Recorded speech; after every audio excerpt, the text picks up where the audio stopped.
Olá, então, para a terceira aula do módulo 2 de Introdução à Modelagem Matemática via Equações Diferenciais Ordinárias. Aqui é a professora Flávia Bastos. Na aula passada, vimos 3 soluções ou sistemas canônicos para o nosso sistema linear x' igual a x. Lembrando que a gente agora tem olhado para a nossa matriz de coeficientes. Então, a gente fotografou, né, três matrizes de coeficientes. A primeira delas era assim, a matriz de coeficientes na diagonal, em que a gente podia ter dois coeficientes, né, distintos, que vão gerar o quê? Duas raízes para a nossa equação característica, ou dois autovalores. E esses autovalores poderiam ser ambos positivos, gerando uma solução do tipo, com ponto de equilíbrio do tipo fonte, né? Ambos distintos e negativos, gerando uma característica de ponto de equilíbrio do tipo sumidouro, ou um deles positivo e um deles negativo, gerando um comportamento de ponto de equilíbrio do tipo Sela. A segunda matriz de coeficiente, ela já é mais completa, né? Ela tem ela é cheia, ela tem elementos para além da diagonal. Ela pode ou não ter elementos aqui na diagonal. Esse alfa pode ser nulo ou não nulo. Quando ele for nulo, a gente vai ter somente o beta e menos beta, aí o comportamento vai ser do tipo centro, né? Aquela solução que fica rotacionando em torno do ponto de equilíbrio, e quando o alfa for diferente de zero, significa que ela pode se afastar ou se aproximar do ponto de equilíbrio, e aí, em vez de ser o comportamento assim, rotacionando infinitamente, ele pode se transformar, né? Os círculos vão se transformar em espirais. E aí, dependendo do sinal do alfa, se for positivo, é como se fosse uma espiral fonte, e se for negativo, uma espiral sumidouro. Né? E temos ainda o caso dos autovalores repetidos. Para cada uma dessas matrizes de coeficientes, o comportamento está bem explicado, acho. Mas a pergunta é que a gente ficou chamando esses sistemas de sistemas especiais. A pergunta que fica é o seguinte: o que acontece se a gente se deparar com sistemas de equações, né, sistemas lineares de equações diferenciais, em que a minha matriz de coeficientes não for uma dessas três aqui? Não tiver essa cara, né, que tanto eu pedi para que vocês fotografassem, porque a brincadeira era que a gente não tinha muito que fazer conta, né? A brincadeira era aprender a inferir o comportamento da solução a partir da matriz de coeficientes. Olhar para a matriz de coeficientes por suas características já nos diria o que esperar do comportamento da solução do sistema. Então, e se não cair? E se a matriz de coeficientes não for nenhum desses três aqui? Né? Não for nenhum desses casos aqui, não for nenhuma dessas três matrizes tão especiais, né? Que receberam até um nome bonito para isso, sistemas canônicos, né? Então, a aula de hoje é para mostrar que eles não são tão especiais assim, porque, na realidade, qualquer sistema linear pode ser transformado em um desses aqui. Né? Qualquer sistema linear pode ser transformado em um do tipo canônico. Na verdade, é como se a gente precisasse fazer só uma mudança de coordenada. Essa é a aula de hoje, mostrar que uma transformação leva um sistema linear qualquer em um sistema linear do tipo canônico. E a gente vai precisar só descobrir que transformação é essa. Então, é isso que ele está dizendo. Olha, na verdade, para qualquer matriz, qualquer que seja os termos aqui, A, B, C, D, ela pode vir completamente cheia e não necessariamente alfa tem que ser A, tem que ser igual a D, ou B tem que ser igual a C, né? C tem que ser igual a menos B, não necessariamente. Para qualquer matriz, o sistema se comportará qualitativamente segundo um desses três casos canônicos. Bem, é preciso lembrar primeiramente da álgebra linear, que é uma transformação linear. Uma transformação linear é uma função em R2 que leva ao R2, ou seja, é uma transformação que, se eu aplicar sobre um vetor, vai resultar em um outro vetor. E aí eu posso imaginar que, sem perda de generalidade, no nosso jargão aqui da disciplina, do nosso módulo, a gente pode imaginar uma transformação linear, aqui para o nosso caso bidimensional, né? A gente está, por enquanto, só trabalhando em sistemas bidimensionais com duas variáveis. Eu posso imaginar uma transformação linear nada mais, nada menos do que uma matriz, do que um produto matriz-vetor, em que T é uma matriz de coeficientes. E se T é inversível, ou seja, se o determinante de T for diferente de zero, eu já deixei aqui pronto a expressão que gera a inversa de uma matriz T, porque a gente vai ver que vai precisar da inversa da matriz T. Então, primeiramente, eu só lembrei o que é uma transformação linear e generalizei isso, né, para o produto matriz-vetor. Então, nesse momento, a gente vai imaginar o seguinte. Tínhamos o nosso sistema de equações, né? O nosso x' é igual a x. O que a gente vai imaginar? Ora, x' é igual a x é a solução do sistema, é quem a gente busca encontrar, certo? Né? Se eu te dou um sistema linear, eu quero saber quem é a solução do sistema, x.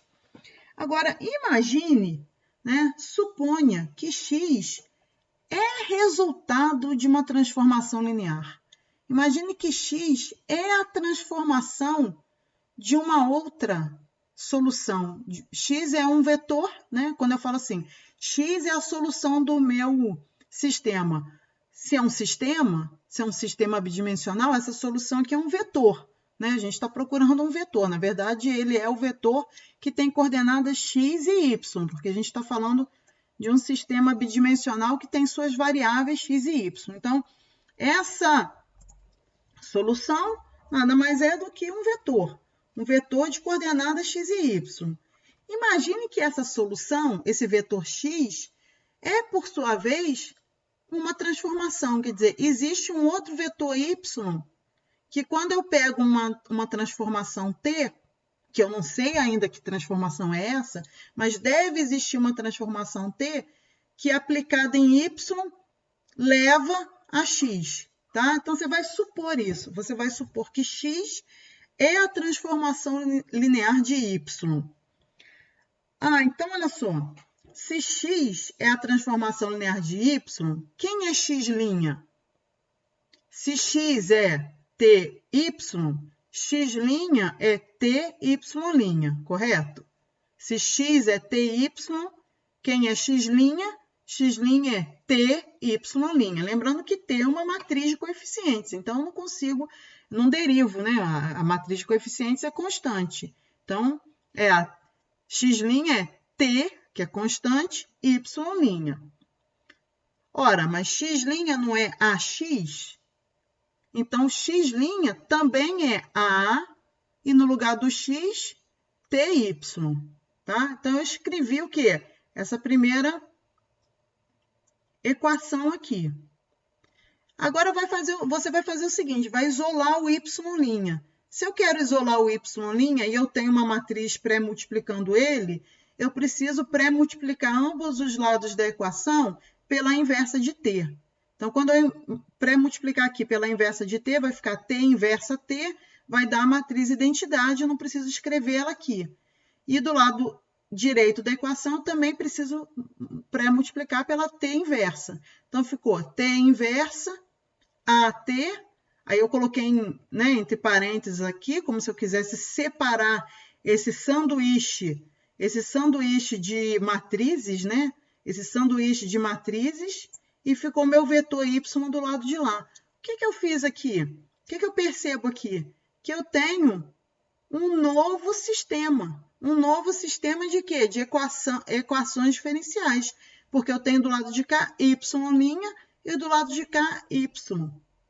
Eu posso só reescrever para ficar mais simples, né? Para ficar mais simples, se eu pegar esse sanduíche aqui, T inversa AT, e chamar... Ora, isso aqui é produto de matrizes, né? Matriz, vai dar matriz, que multiplica de novo por uma matriz, vai dar matriz de novo. Então, eu vou pegar esse sanduíche de matrizes aqui, T inversa, que multiplica A, que multiplica T, e estou chamando ela de uma nova matriz. Mas é tudo, concordam que vai dar tudo uma matriz?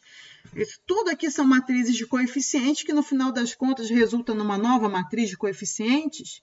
Então, a brincadeira hoje é perceber que se eu tenho uma relação aqui, ó, existe uma relação aqui entre os meus vetores x e y', deve existir, então, uma relação, ora, entre dois sistemas de equações diferenciais.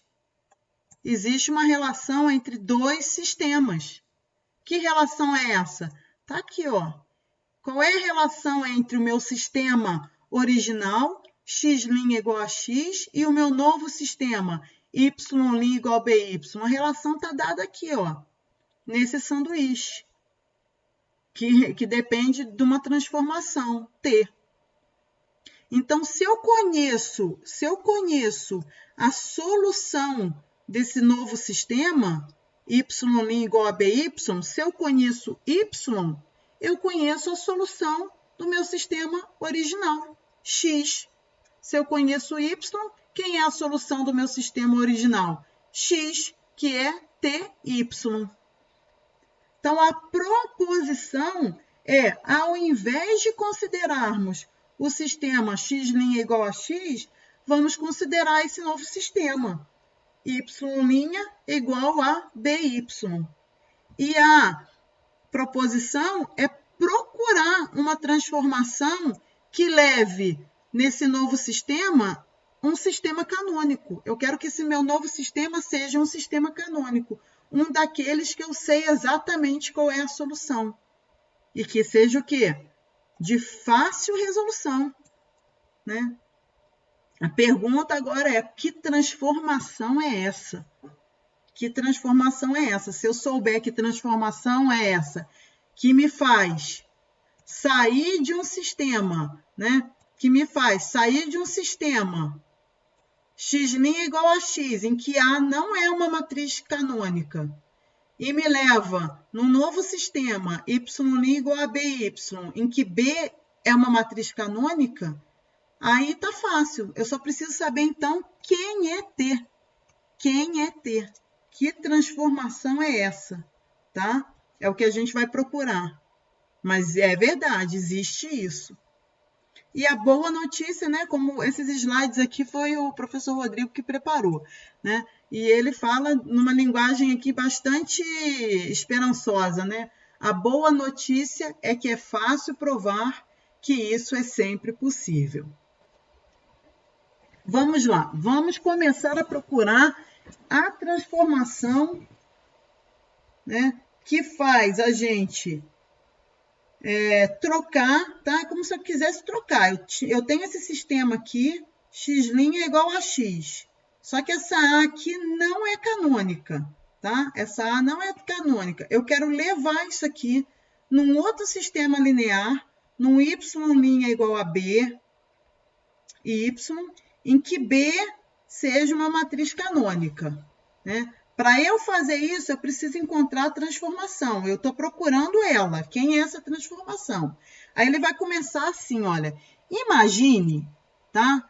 Para o sistema que não é especial, não é canônico, mas imagine que o seu sistema original vai ter uma matriz de coeficientes que tem dois autovalores. Então, a gente vai começar com um problema em que a matriz de coeficientes tem dois autovalores reais e distintos, tá? Ficou escrito aqui errado, distintos.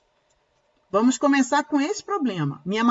Meu sistema linear não é canônico, mas a minha matriz de coeficientes tem dois autovalores reais e distintos. Se eu tenho 2 autovalores, eu tenho 2 autovetores, tá? Como é que encontra isso? Exercícios da aula anterior, né? Exercícios da última aula. Problema de autovalor e autovetor, vocês já fizeram os exercícios, já sabem encontrar para qualquer matriz, já sabem encontrar seus autovalores e seus autovetores, ok? Então, imagine que você tem um sistema, tem a matriz A, encontrou os autovalores e seus autovetores associados. Eu vou te contar o seguinte, que essa matriz T aqui vai ser escrita dessa maneira, ó. Você vai pegar seus autovetores e vai escrever ele assim, ó, em colunas, tá? Imagina que seu autovetor era, sei lá, 1, 2, 2, 1. Você vai escrever 1, 2, 2, 1. Eu não sei, tá? Tô dando um exemplo, mas seja lá quais forem seus autovetores, você vai escrever ele na forma de coluna, vetor coluna, V1, V2. Essa vai ser a sua T. Então, a pergunta era, quem é T? Quem é T? Essa vai ser a T. Seja T uma matriz formada pelos 2 autovetores, assim, escritos na forma de coluna, assim, ó, coluna, 2 vetores na coluna. Vai dar certo isso? Vai. Eu vou provar que isso vai dar certo, tá? Então, eu já te contei quem é a T, tá? Eu já te contei quem é a T, agora eu vou te contar que isso vai dar certo. Primeiro, você vai observar o seguinte. Olha só, se isso aqui é uma transformação linear, verifica o que acontece quando você faz a operação matriz-vetor em cima de uma base canônica. Olha, em cima de um vetor unitário aqui, ó, canônico, 1, 0. O E1, 1, 0. Tá? Então, se eu pegar qualquer que seja uma matriz, qualquer que seja a matriz aqui, se eu multiplicar ela pelo vetor 1, 0, não vai aparecer o resultado desse produto matriz-vetor. Se esse vetor aqui é o 1, 0, não aparece, não é a primeira coluna, gente. Então, a minha T, se eu pegar a minha transformação, né? Se eu pegar a minha transformação T e aplicar em cima do meu primeiro unitário, ó, T é 1, resulta no meu primeiro vetor, V1.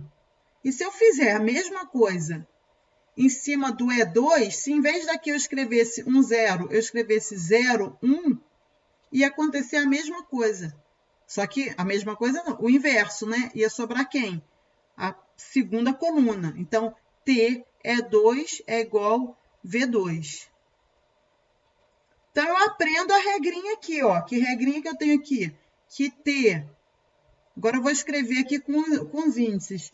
T é J é igual a VJ. Vocês entendem isso, gente? Eu estou escrevendo aqui, eu estava escrevendo para cada um dos vetores, mas eu entendo que tem uma regra aqui. E aí eu posso escrever com índices. Então, T para qualquer para qualquer vetor qualquer índice que ele tenha, vai resultar no vetor, né, na coluna, qual coluna? Em qual dos autovetores, né, associados?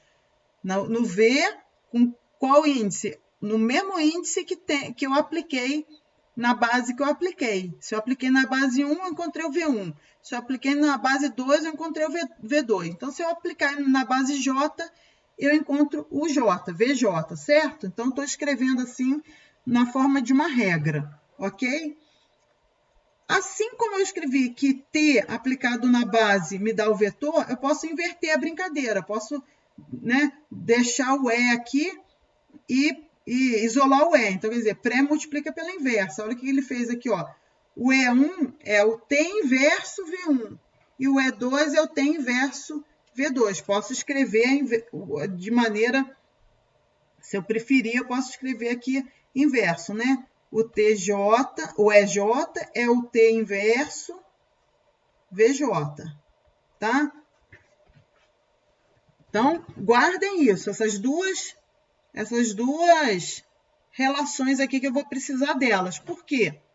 Porque aquelas duas relações são importantes? Porque eu aprendi o seguinte, para eu sair do meu sistema original,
é o lambda associado ao V.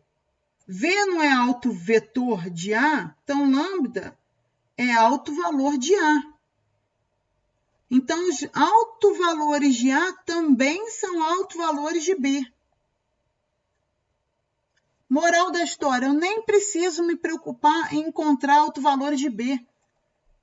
Se eu fiz isso para A, eu já sei quem são os autovalores de B. Facilitem muito o meu trabalho. Vamos fazer um exemplo que aí vai ficar mais claro ainda. E lembrando que a gente sempre vai ter a chance de conversar um pouco nos encontros síncronos, né? Mas vamos lá, olha só. Imagina que eu tinha o meu sistema original, x' igual a x, né? Sempre você vai imaginar que você saiu de um problema assim, ó, com essa cara. X' igual a x. E o A está aqui, né? Menos 1, 0, 1 e menos 2. Não é nenhum daqueles tipos canônicos. Então, a primeira coisa que você vai observar é isso. Puxa vida, que cilada.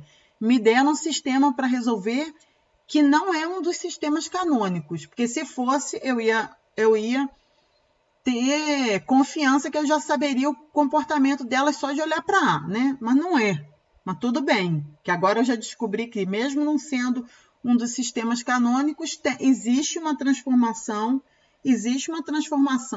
que vai levar num outro sistema. Esse aqui vai ser canônico. Aí eu vou saber quem é a resposta dele, né? Do meu novo sistema. Eu vou saber quem é a resposta do novo sistema, porque é um canônico. E se eu souber a resposta do novo sistema, eu sei quem é a resposta do sistema original. É só eu transformar a resposta Y, né? E fica tudo certo, tá? A sequência é essa. Sistema original, eu encontro uma transformação, transformo num novo sistema, encontro a solução do novo sistema e volto no sistema original, transformando a solução. Tá? Se eu sei Y, eu sei X. Basta eu pegar a Y e pré-multiplicar por T. Certo? Então, olhei aqui a minha matriz A. Menos 1, 0, 1 e menos 2. Eu preciso achar T. A Flávia me contou que a T vai ser uma matriz assim, ó. Vai ser uma matriz formada pelos autovetores, escritos na forma coluna. Então, o que eu preciso fazer? Eu preciso encontrar os autovetores de A.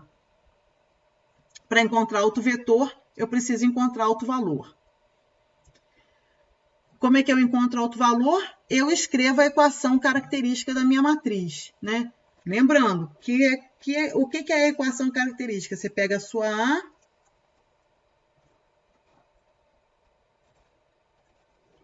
sua A, menos o lambda I, resolve o determinante disso igual a 0. Essa é a sua equação característica, tá? Lambda é a sua incógnita. Num problema bidimensional, essa equação vai dar uma equação de segundo grau. Você vai ter, né, até duas raízes. Aqui nesse exemplo, deram duas raízes reais. Ó. Uma deu menos 1, a outra deu menos 2. Então, são os nossos o quê? Autovalores. Dois autovalores. Precisa encontrar os autovetores. Pega o primeiro deles, aí você volta no sistema. Que sistema? 1 menos lambda I, V. Esse é o sistema, é igual a 0, tá? Aí você vai encontrar os autovalores, que são os V. Então, quando você volta no sistema com menos 1, você encontra o V1, deu 1 e 1. Quando você volta no sistema com lambda igual a menos 2, você encontra o V2, 0 e 1. Muito bem, tenho dois autovetores, ó, V1 e V2, 1 e 1, 0 e 1. Quem é a minha T? Olha, quem é a minha T? Vou escrever na forma de colunas, ó, 1 e 1, 1, 1, 0 e 1, 0 e 1, tá? Então, essa é a minha T. Eu afirmei para vocês. Essa é a transformação que vai levar num sistema linear canônico. Se eu pegar essa T, resolver a inversa dela, lembrando que no primeiro slide, lá no segundo slide, tem a expressão para encontrar a inversa, você substitui lá a fórmula para encontrar a inversa, essa é a T, essa aqui é a T, substitui a fórmula, você encontra a inversa. A inversa é essa aqui. Então, aqui é 1, 0, 1 e 1. Aqui deu 1, 0, menos 1 e 1. Se você fizer o sanduíche T inverso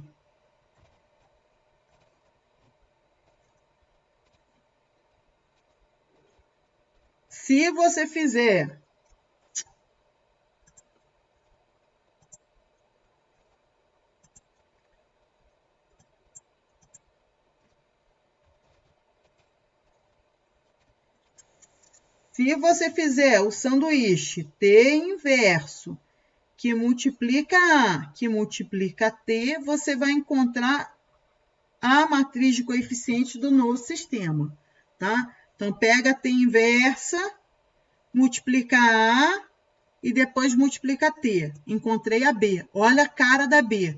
Diagonal. Menos 1, 0, 0, menos 2. Na verdade, eu nem precisava ter feito o sanduíche T inverso AT. Eu só fiz para você ver. Só está feito aqui para você ver, porque tinha que dar mesmo diagonal menos 1 e menos 2, que são autovalores, ó. Menos 1 e menos 2. Então, os mesmos autovalores de A, então, menos 1 e menos 2 são autovalores de A, são também autovalores de B. E B é canônica. Com esses dois autovalores, ela tem que ser assim, ó, diagonal escrita dessa forma. Menos 1 e menos 2, tá? Agora, tudo bem, eu fiz a B para vocês verem, aquela coisa, né? Tem que ver para crer. Mas o que eu quero mesmo é a solução. É a solução do sistema. O meu novo sistema, né? O meu novo sistema, y' é igual a by, qual que é a solução? Qual que é a solução y? Um coeficiente vezes o exponencial do primeiro autovalor t, que multiplica o autovetor, mais um novo coeficiente exponencial do segundo autovalor vezes o segundo autovetor. Então, vamos lá, vamos olhar aqui. Uma matriz diagonal. Quem é o primeiro autovalor? Menos 1. Então, alfa exponencial de menos lambda t. Quem que é o primeiro autovetor de B? 1, 0. Lembra, matriz diagonal, preciso fazer conta para encontrar autovetor? Não. Quem que é o primeiro autovetor? 1, 0. Né? São as bases canônicas. 1, 0. Quem é o segundo autovetor? Né? É a segunda linha. 0, 1. Então, ficou a primeira parte aqui, sempre é uma combinação linear das duas soluções. A primeira solução, exponencial do primeiro autovalor e o primeiro autovetor, mais novo coeficiente exponencial do segundo autovalor, menos 2, então menos 2t, que multiplica o segundo autovetor, 0, 1. O que você tem que perceber é que, embora né, eu tenho os dois sistemas, né? Meu sistema original, não me canso de escrever, ó, x' é igual a x. Essa matriz aqui tinha seus autovalores e seus autovetores. Os autovalores são os mesmos de B, tá? A gente viu que são os mesmos autovalores, tá? Menos 1 e menos 2 são os mesmos autovalores de A, mas não são os mesmos autovetores. B é uma matriz diagonal. Os autovetores são as bases canônicas, 1 e 0, 0 e 1. Não eram os autovetores de A. Só para lembrar, olha os autovetores. Os autovetores de A foram quem deram origem à nossa matriz de transformação. 1 e 1, 0 e 1. 1 e 1, 0 e 1. Uma das direções é até a mesma, até coincide. O 0 e 1 coincide. Mas a outra direção era 1, 1. Tá? Ok. Escrevi a solução. Mas você escreveu a solução de quem? Y. é a solução do seu novo sistema, o canônico. Você vai se contentar com Y? Não. O problema que lhe foi dado foi esse. Esse é o problema. Você quer quem? Você quer X. O que você precisa fazer? Se você tem Y, você tem que transformar Y para chegar em X. Então, você volta aqui na sua T, né? Sua T aqui, ó, 1, 0, 1, 1. Volta na sua T e transforma Y. Esses termos aqui, ó, eles continuam, né? Continuam, é como se fossem escalares, ficam do lado de fora. Você vai fazer esses produtos aqui, matriz vetor. 1, 0, 1, 1. Quando você aplicar aqui no vetor 1, 0, vai dar o quê? Sua primeira coluna, 1, 1. Quando você aplicar em 0, 1, vai dar sua segunda coluna, 0, 1. Você está recuperando, na verdade, quem? Os autovetores de A, que você já sabia, né? Que é 1, 1 e 0, 1. Foram justamente quem gerou a tua T. Enfim, quem é X, né? Quem é X? Quem é X? Essa é a resposta. Essa é a solução do seu sistema diferencial original, tá? E os planos de fase, Flávia? Olha, para o meu Y, para o meu sistema Y' igual a BY, é fácil verificar que é o sumidouro clássico, né? 2 autovalores negativos, 2 autovalores negativos. E as minhas direções? As minhas direções canônicas, 1 e 0, 0 e 1. Então, olha só, antes de mudar o slide, eu já vou rabiscar aqui, né? Meu plano de fase. Numa direção, nas duas direções, ó. Nas duas direções, 1 e 0 é a direção horizontal para a gente, X. Na direção vertical também.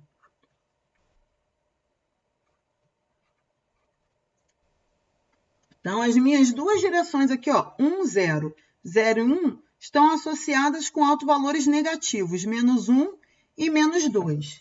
Eu só não sei em que curva, em quem vai, né? Se a curva vai ser assim, né? Eu não sei é isso, ó. Eu não sei se as minhas curvas vão vir assim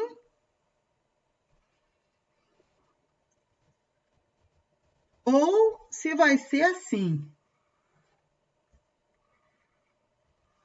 né? Essa que é a minha dúvida. Como que ele chega no ponto de equilíbrio? Como que ele chega no ponto de equilíbrio? Né? Lá no meu dy dx, quem que vai ser a minha derivada? Quem tem um alto valor mais forte? Né?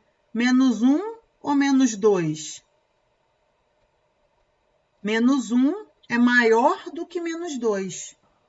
Então, a primeira direção, menos 1 está associado com a direção horizontal, né? Então, menos 1 é mais forte do que menos 2. Então, ele vai tangenciar o eixo horizontal.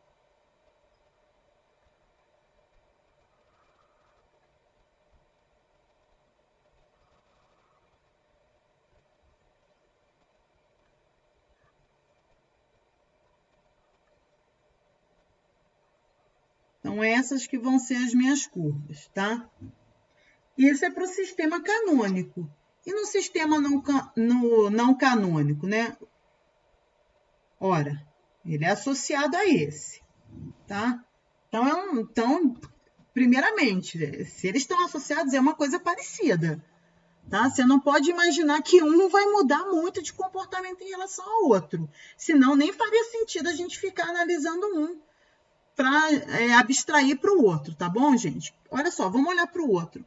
Olha, nessa direção aqui, 0, 1, permanece a mesma coisa. 0, 1 e 0, 1, não mudou nada. Então, olha, na direção vertical, ele continua sumidouro, né? O que acontece é a outra direção, 1 e 0. Da horizontal é que mudou. 1, 0 não é mais direção para o sistema X'.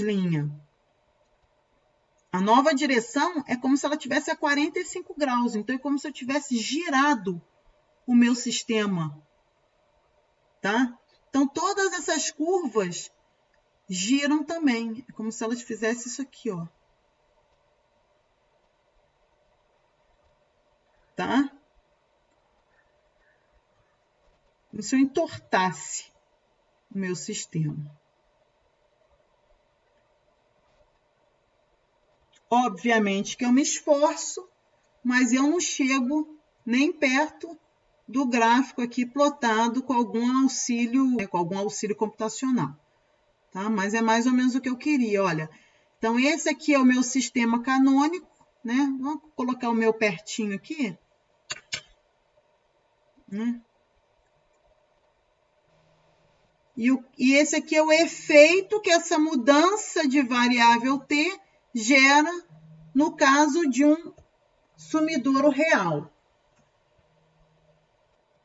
E aí, o que finaliza aqui esse slide é a observação de que não é necessariamente importante calcular a B, se a gente já conhece os autovetores, né? Eu diria mais, a gente já conhece os autovalores e os autovetores. O que a gente precisa de verdade é conhecer a solução. A solução. Se eu sei que B, né, que existe uma transformação que leva a um sistema canônico B, e eu conheço a solução de B, eu conheço a solução do A. Então, eu não preciso necessariamente calcular B. Mas, para um exemplo, né, de maneira didática, eu acho que foi bom vocês terem visto, né, comprovado que B, de fato, é canônica. Tudo bem? Eu encerro a primeira parte da aula aqui. Na próxima parte, a gente continua com mais alguns exemplos.